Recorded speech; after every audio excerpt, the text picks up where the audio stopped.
Hi, I'm Steph. I'm the Culture England Manager at Creative Europe Desk UK. The purpose of this recording is to help you answer the Cooperation Project's award criteria questions in the e-form.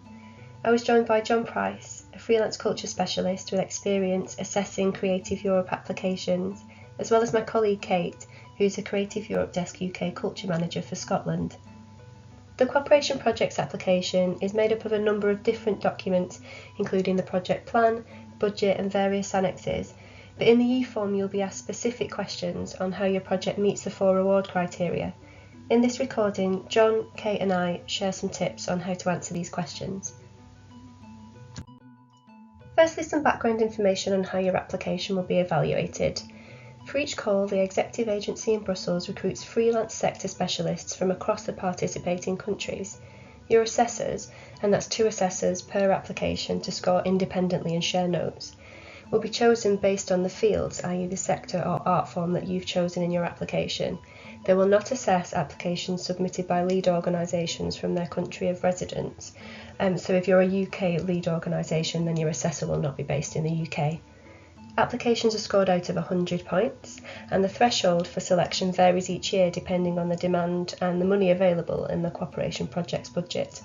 The feedback from your assessors is very thorough and based on the categories of award criteria that we're about to go through. So the 100 points is broken down into 4 award criteria categories. So they are 30 points for relevance, which is how relevant your project is to the programme priorities. 30 points for quality of the content and activities, how well managed and thought out is the project. 20 points for communication and dissemination, and this is how well you intend to communicate the activities and profile of the project, but then also how well you will disseminate the results of the project. And 20 points for quality of the partnership, which is about the justification of the choice of partners, what each of them brings to the partnership and their roles in the project. The first set of questions relates to the relevance award criteria, so here's a reminder of the priorities of cooperation projects. Remember, you can choose up to 3 of these priorities, but it's better to choose 1 or 2 and meet them really well, rather than tick the maximum 3 without addressing them all in a meaningful way. The priorities are transnational mobility, so the circulation of works, but more importantly people, and how that mobility increases their opportunities, skills and professional development. Audience development, identifying target audiences and increasing their opportunities for engagement. 3 separate capacity building priorities around the use of digital technology, new business models and training and education. Then 2 new priorities for 2019, which are intercultural dialogue and social integration of refugees and migrants, and projects supporting the legacy of the 2018 European Year of Cultural Heritage. Now we'll go through the questions in section E of the award criteria and have a short discussion on each. Describe and explain the project strategy towards implementing the selected priorities. Okay, I think the key word here is strategy, because what we're looking for here is the project's overall approach towards implementing the priorities. So you're not trying to describe your specific activities, but you're talking about how you're going to relate your overall area of work to the specific priorities that you've picked out, and you need to be relevant to those and making sure that you're limited to those, otherwise you're going to be adding things that are not going to be assessed. Yeah, and I think how we try to help make the distinction between the questions under quality of content and activities and between that and between relevance is, yeah, you've got plenty of time to really talk about the integrity of your project under the quality of content and activities, but for relevance, that's really linking it up to what Creative Europe's seeking to achieve as a programme and linking it to the priorities. So hopefully that will just help you distinguish between the questions there, because I understand there's some repetition of words going on. And if you've ticked 3 priorities, then you need to talk about all 3 of those priorities in this section. Don't leave any of them out because you would lose points there. Yeah, 1 paragraph for each. Yeah. And Steph, I think you mentioned a really good prompt for starting these answers. You can often start the prompt with, we will address X priority by doing so and forth, and I think that's a really good way of kick-starting your answer if you're struggling to think about where to get started on it. So Yeah, and this is the sort of general strategy, and you want to also talk about the target audience for this strategy as well, and who it is that you're going to be doing audience development with, who it is that you might be doing capacity building exercises with, and define, those audiences and define those artists, etc. Innovative in your project in comparison with the state of the arts (innovative approach to creation, audience, business models, etc.). So when they're talking about state of the arts here, they really mean you need to show your understanding of where your sector has got to in terms of the practices you're describing in your project. So innovation is, what are you bringing that's new that takes that state of the art a bit further? So it's not just about you doing something that's new for your organisation, but you're looking to do something that's new for your sector. Yeah, a little bit about the context that you're working in and how you're going to improve on what's already been done. And that's where, if you're a member of certain networks or you go to certain conferences connected to your art form sector, you can really pull upon your awareness of certain conversations that are already taking place so that you can position your project within that. And it can also be helpful to look at what projects are already ongoing or previously happened so that you can talk about what's gone before and why you're different to that. Yeah, well. So it's showing your understanding for your sector and then what you're going to do about it. Explain the added value to carry out your project at European level. In particular, explain how complementary it can be next to other actions carried out at national, regional or local level. So this is about showing a bit of wider strategic awareness. It's a little bit similar to understanding your sector, but instead of showing about innovation, it's about showing your understanding of what projects have been going on, what people in particular networks are talking about, why there is a reason for you to be doing it with other countries and with other organisations at the level that you're doing it. So do you have knowledge of other projects that have taken place at national level, international level? Do you have understanding of the different strategies that are being applied? And does your project respond to those or fill any gaps? And the European added value is about, why aren't you just doing this in your countries, in separate countries? What is the value of doing it across countries? What common themes are you working towards? And then just going down to the national, I have a very specific English example, which is perhaps organisations like Arts Council England, and what are their priorities? I'm just thinking around, they have a priority around working outside of London or taking things outside of major city areas. So how is what your project doing complementary to those kinds of priorities?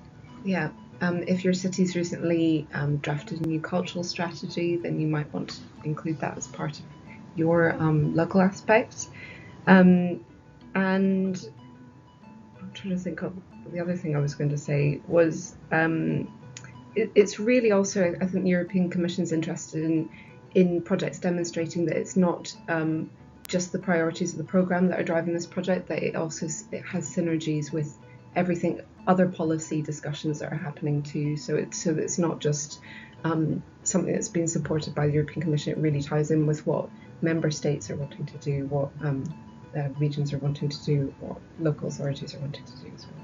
And if you can do it briefly, it's really useful to be able to itemise at national, regional, local and European level for this question. Yeah, and I think you were saying an example for each rather than trying to be exhaustive for every single partner, for every single level. Yeah, you can't put something down for every single country that you're working with, but if you've got something that shows an awareness that you know what the policy framework is at your national level for your country, that will help you illustrate that you are responding nationally as well as on the international basis.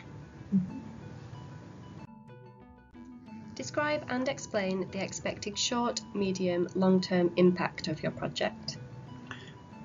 People often find this one quite a hard one to fill out because you're trying to crystal ball gaze and look into the future, but you certainly should know what you're aiming at in terms of short-term impacts in quite tangible ways. The medium and long-term impacts might be a little bit more abstract or aspirational. They should certainly relate to your overall objectives and the things that you have declared that you want to change. It's very useful again to go through one by one, short-term, medium long term, because sometimes assessors will be looking for that. I think a useful way to think about the word impact as well is what are you going to improve and what are you going to change. So it's more about what you're going to do and who you're going to do it to. This is about what's going to be the benefit for those people or for the sector. Yeah, what will change? What difference will it make? And I think some of the work that you're doing on the section G of the e-form as well, so those statistics will help you think about, okay, what are the outputs of the project, and therefore how, what's that then going to result in terms of outcomes. So that might just help you thinking about the longer term. The significance of your project, and something else, it needs to be more than just aspirational. It needs to be that you've thought about it and that you've got strong ideas about what you can achieve with this work. Yeah, I think aspirational and structured thinking behind it as well. Yeah. Explain the sustainability strategy beyond the lifetime of your project. This is actually a deceptively open question because it doesn't say the sustainability strategy of what. Be careful of interpreting this as being the sustainability strategy of your project itself. Assessors will understand that you cannot carry on your project activities in the same way once the project funding is completed, but you should have an idea of how you expect to project your overall aims and purpose into the future. How are you expecting to carry on fulfilling the aims and objectives in a way that supports the overall values and ethos of your project. If applicable, explain how the project will foster the work of artists and cultural operators, their creation, productions, their mobility, training and employment. We had some discussion about the words if applicable for this because actually it's hard to think of a cultural project you might do where the work of artists and cultural operators and so on would not be applicable. So we do say, do answer this question. If you think you've got a really good reason why it's not relevant for you, then talk to the desk about it. Yes, do. I think a key word here is foster, how the project will foster the work of artists and cultural operators, etc. It's a developmental question. It's another aspect of what difference are you going to make? How are people going to be able to do their work differently as a result of the actions that you're going to take? And it's really, I think, putting an emphasis on the people of the project. So whether those are artists or cultural operators, which is another way of saying other professionals, really use that as a chance to think of actually the benefits to the people, as John was saying, the developmental benefits, because it can be very easy to get sucked into talking about the activities without talking about what the experience is going to be like for the people participating in the project. Yeah, and if you are not working with so many artists, then this could also be your backstage staff. This could also be your staff in your organisation. So again, coming down to the individuals and what they're going to gain from your activities. And now on to the next award criteria, which is the quality of the content and the activities. And the question is, describe the activities to be implemented in the framework of the project. So you've got a fairly generous character count for this section, and this is a good place to start getting really specific.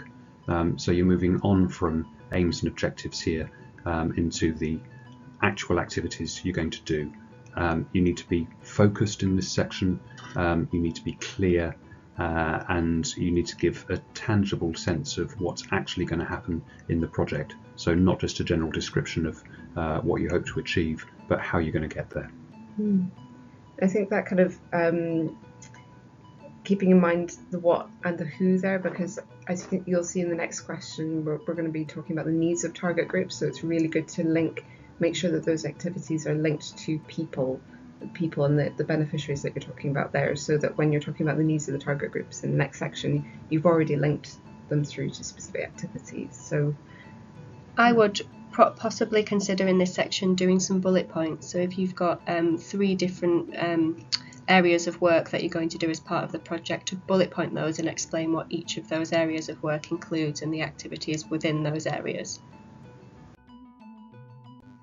Please define the target groups and their needs. Describe how the objectives and activities of your project relate to them. And again, here you need to be really specific. So work through that question one bit at a time. Define the target groups, exactly who are each of the activities going to be aimed at. And don't just say young people, for example, but talk about particular age ranges. Don't just say artists, but talk about which career stage or what area of work people are getting into, and their needs. So if you can show evidence for their needs, if you can show which strategies or documents those are drawn from, or just how you would describe them in your own words, how you found that out, maybe the consultation processes that you've done, any of that evidence is useful here. And I think in general this really helps you clarify your project, to have this question and the one before of what are you doing and who are you doing it with, and being very clear about both and how they cross over with each other. So how do the activities in the target groups intersect? That really helps you have everything covered in terms of defining the project and being sure that you're actually going to achieve what you are seeking to achieve there. Yeah, these questions are here to help you out, really. So what it's saying is the assessor wants to know that you've thought about the needs of your target groups and you've thought about how your activities are relevant to them. So that's all it's asking. It's asking you to sort of write that down, that you've thought about it, you're aware of needs of different groups, and you're aware of how you can meet those needs. Describe and justify the methodology for implementing the activities. People get a bit put off by this question because of the word methodology, and they start thinking, oh, we've got to start being able to find technical names for certain techniques or what have you. Maybe you do have those things. If you do, then great, throw them in there. But what it's really asking is, what's your approach here? How are you going to ensure that the activities you've described are going to be of good quality and are going to achieve the things you want to achieve? So you might be doing, a certain number of workshops or a certain number of performances, but what's the way in which you put those things together? What's the way in which, through the approach that your organisation has and those of your partners, you are able to do that in the best way possible? This flows nicely from the last two questions. So that was what is it that you're doing, who are you doing it with and to, and then this is how are you doing it, but not only how, but why is that the best way to do it for this project or for your aims? Yeah, absolutely. I really love splitting that down into what, who and how. It really helps. And remember, it's about the quality of the content and the activities. So how does your approach ensure quality? Describe which deliverables, outputs and outcomes the project will carry out. Explain how these contribute to achieving the objectives of the project. So, differentiating between deliverables, outputs and outcomes in EU speak. Well, deliverables really are the activities you're going to do. Outputs are the tangible or quantitative results of that, and outcomes are the longer term or more abstract things that you're trying to aim at, the differences that you're trying to make. I'd say don't worry too much about the distinction between deliverables and outputs here. What you need to just get across is the difference between the numerical things that you're doing, number of workshops, number of shows, number of participants turning up, those kind of things, and then those more difficult to define outcomes, the differences in people's behaviour, the differences in people's understanding, the changes to practice, and those sort of wider effects that you want to achieve. So if you can show all of that and you can relate that back to the objectives of the project, you'll have answered the question pretty well. I think it's quite easy to get bogged down in language with these kinds of questions, but essentially the question is, how is what you're doing going to deliver what you're trying to achieve? Yeah. Exactly. So you might find yourself feeling like you're saying almost the same thing, but to when you've been articulating the aims and objectives of the project. That's actually probably a very good sign. So they need to have that line in there of how does it relate back to the objectives of the project, to make sure that what you're saying in that section is actually connected to what you've said overall for the project. So because it will be picked up by an assessor if you are doing a particular activity, but it's not clear how by doing that activity you're achieving the overall sort of project objectives or aims. So it's just providing that link between those different stages. And I think the statistics section again might just help you again define, because you'll be reporting numbers particularly in that statistics section. So again, that will help you for a specific starting point for the outputs particularly. Define the qualitative and quantitative assessment of the expected results (outcome) of the project. And make sure that you do both, because plenty of applications don't. So define the qualitative assessment, think about how you're going to investigate the wider effects of what you do, define the quantitative assessment, how you're going to collect the statistics, how you're going to collect the figures about what you do. Yeah, and firstly, see this as a question telling you that you should have both, and they should be meaningful as well. So understanding not just what it is that you're going to do, but when you're going to do them throughout the project, who is going to do these assessments, is that going to be in-house, is that going to be external, what is it that you're trying to measure exactly, and what are your different approaches to assessing, because if you were just going to do it all in one way, i.e. through a survey, is that going to give you the best understanding of what's happened and the impact that you've had? And I sometimes get asked, what are they expecting in terms of assessment and valuation? Like, do they have a particular format or whatever it might be? To be honest, it's really got to be meaningful for you and the partners and the objectives of the project. And I think encouraging as much as possible are you going to be able to use those learnings in the project? So are those evaluations, is the evaluation or assessment going to be useful to you as you go through the project and maybe help you tweak some of your approaches or feed into your later activity? And then at the end of the project, are you and your partners actually, going to use that assessment for something and find that helpful for when you're doing further activities? Yeah, there's no right or wrong answer here. It's just a question of having a rationale and doing things that are appropriate and proportionate for you in terms of what you want to learn. So sometimes it'll be appropriate to have an external evaluation because you need that additional eye. Sometimes you might have a partner who's got specific skills there that they want to use or share or teach to other partners. So you can do it whichever way you want to, as long as you say why you're going to do it and how that's going to be effective. Please explain the budget allocation to human resources and linked activities. So again, this needs to be a rationale that's relevant to your project and that shows that you've thought about why you need particular human resources for different parts of the project, and why you might have different resources allocated to different partners. So there should be a connection between this and the respective roles of your partners, the level of commitment that they're putting in, and perhaps the different national situations, the different values and prices that might apply in different places. If you're doing your budget and you think, oh, is it going to look a bit strange to an assessor that this partner's only spending 10% on this and another one spending this much, then here is where you justify it. You might have hidden contributions, for example, like in-kind contributions that otherwise don't show up in your project description. So here you can say, well, that's the reason why we haven't got anything extra allocated to marketing, for example, because we've got somebody that's coming in and helping us out on a different level. Yeah, this is basically where you get to talk about your budget with the assessor, because otherwise all they have that they're going on is the budget form, which doesn't really have a lot of narrative and can, sit very much in isolation. So this is where you really do get to take them by the hand and be like, don't worry, we have thought about the reasons behind all of this.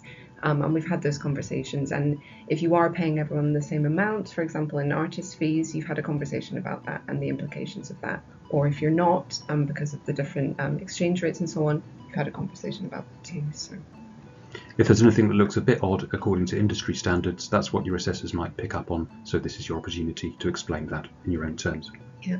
And my top tip would be, as you're working on the budget, if you have those kind of questions coming up, of any kind of ambiguities, make a note of it right now. Start up a Word document for answering this particular question, because do it while your brain is in the budget, and that really helps you when you're going back to this a little bit later on. Explain the rationale and relevance of the project timetable in relation to the envisaged activities. It helps to actually have a project timetable in the first place to be able to answer this properly. Again, as with the budget, it's explaining anything that might to anybody else look a little bit peculiar. It's showing that you've got a reason for doing things in the way that you're doing them. Have you thought about the necessary lead-in times for certain activities? Are things paced and spread around in the ways that you'd expect? Or if it's not the way that you'd expect, have you got a good reason for that? Yeah, why would you be doing a training program over 6 weeks, for example, instead of 6 months? And why might you be doing some of your festivals or some of your exhibitions at particular times? What's the reason behind that? And also address any gaps that there might be. So if one partner is doing some work in 1 year and then not doing any activities, what's the reason behind that? Yeah, it's just showing good project management and that you have mapped out everything across your partners. And so if you do suddenly have a whole load of activity around a particular date, you've spotted that already, but again, you've had a discussion and you've put the resources behind it to make everything still be delivered. And do remember, projects can run up to 48 months, and the start date needs to be between the 1st of September and the 15th of December next year. So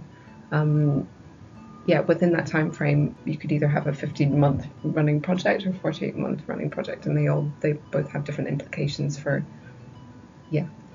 how long it's going to go for. And if you've got a major activity happening within the first few weeks of your project, no apparent preparation time for that, those are the kind of things that people are going to notice.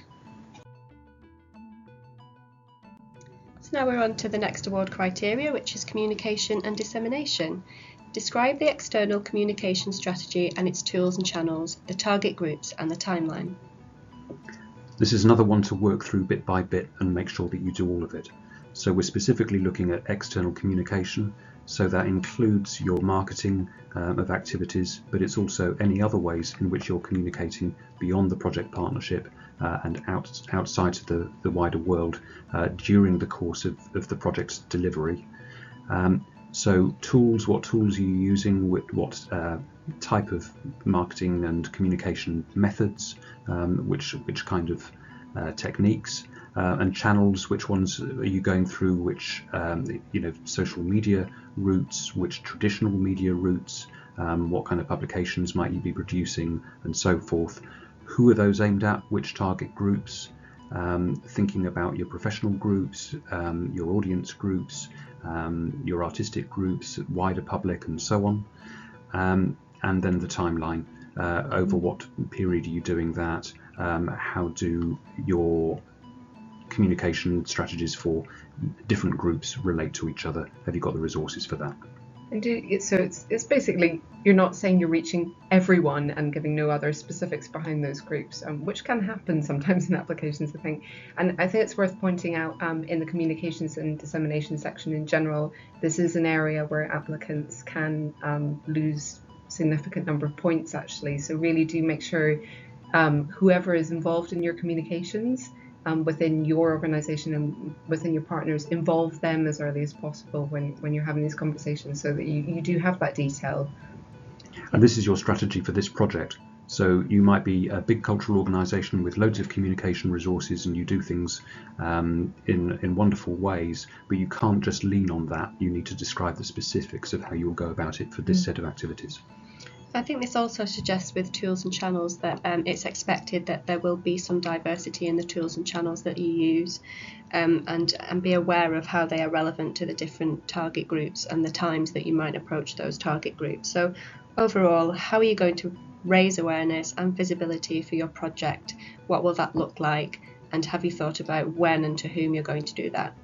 And don't just say that you're going to produce a website, because why should anybody be looking at your website? How are you going to promote the different internal aspects of your communication and make sure that those really do get outside and into other networks?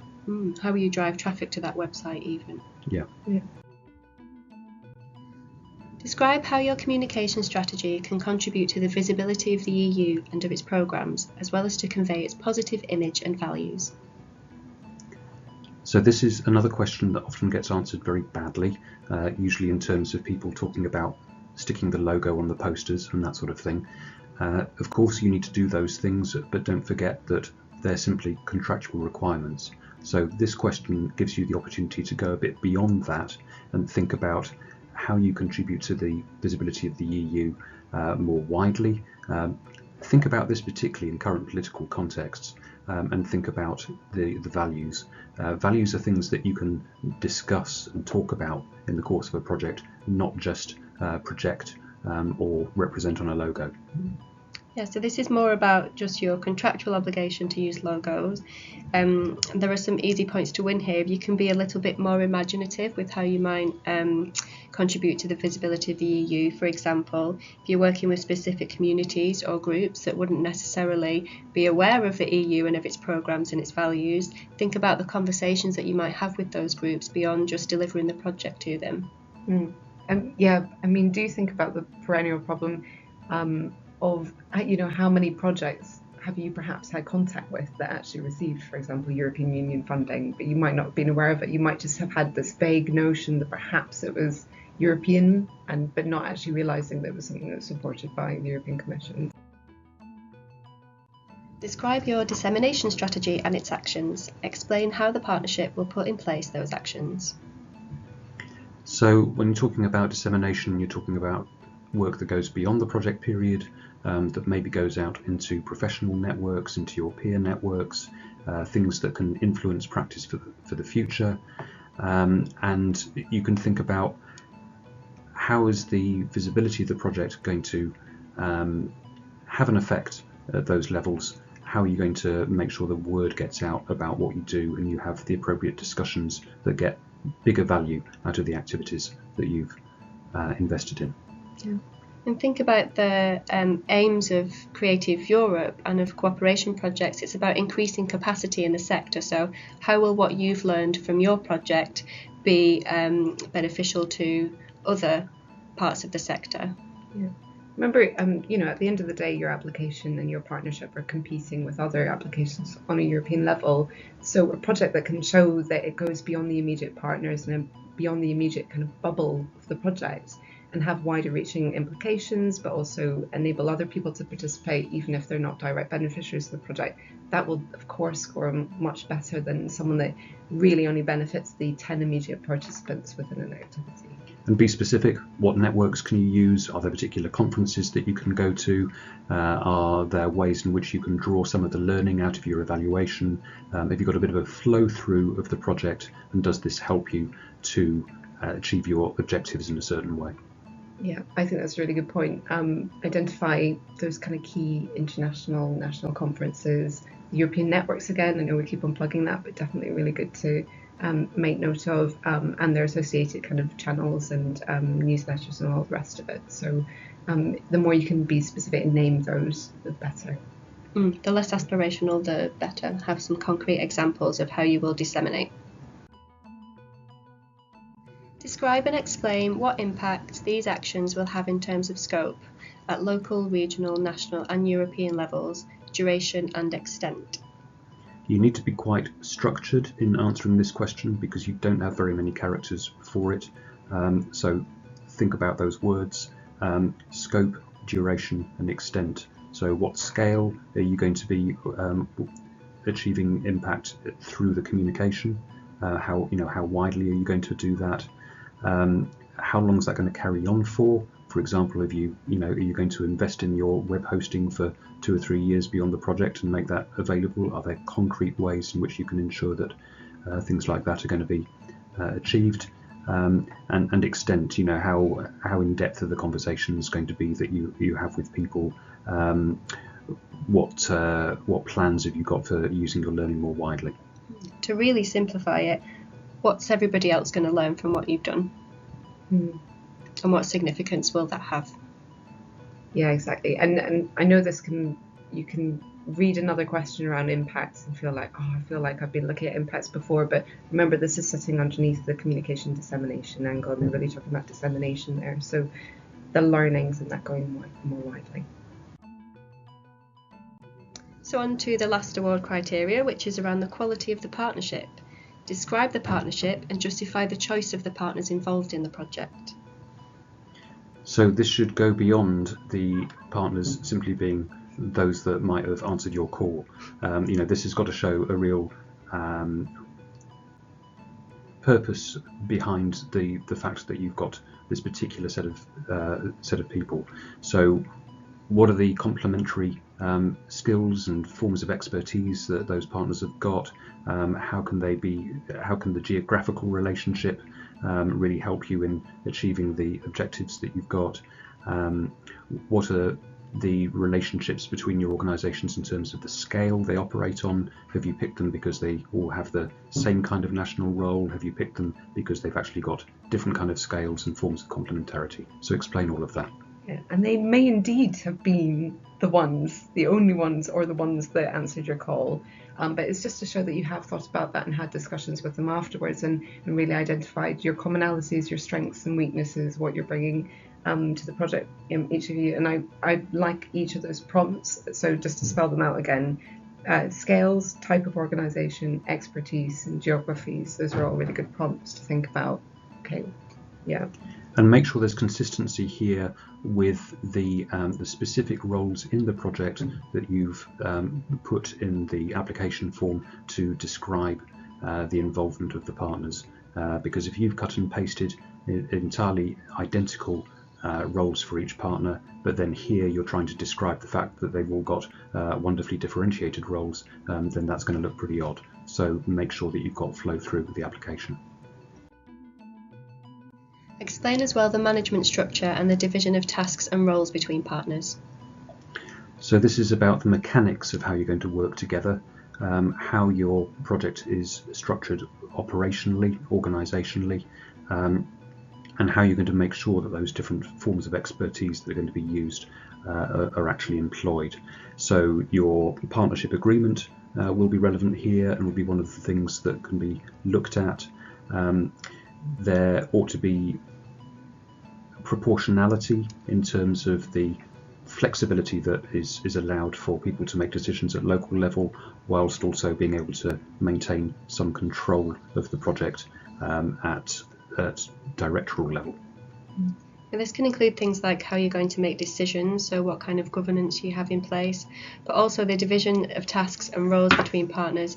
If each partner is doing exactly the same thing, then talk about why that structure is important and why it's justifiable in your project.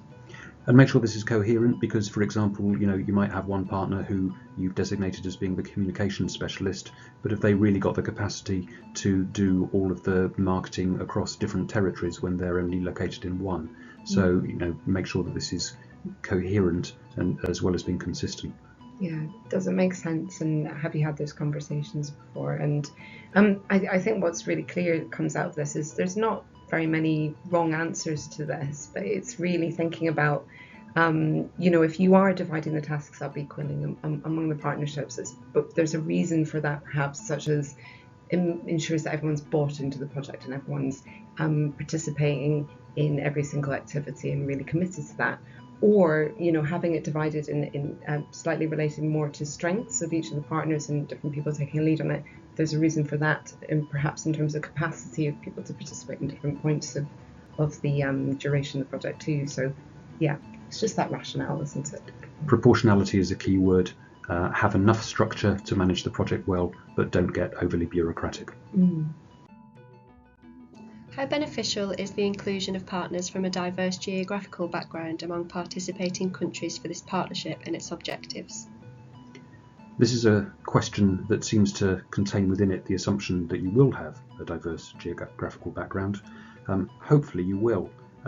It should certainly be adequately diverse to achieve your overall objectives, and that's what you need to show here. So why is it that the particular geography that you've got is really useful and appropriate for achieving what you want to achieve? Are there other ways that you can generate a wider geographical benefit for the project as a whole, possibly by including associate partners to deliver specific aspects, or maybe by about opening up your calls for artists or other professionals, any recruitment that you're doing beyond the immediate geographical limits of the partnership itself. I think we were discussing this earlier, and I think we were discussing ways of which, okay, you just ended up with your main partners, the ones that you have the closest, strongest relationship with, and enough to submit an application together, are actually from countries very close to each other. And so as Jonathan was saying, there's a few different ways in which you could open that up with associate partners, with calls.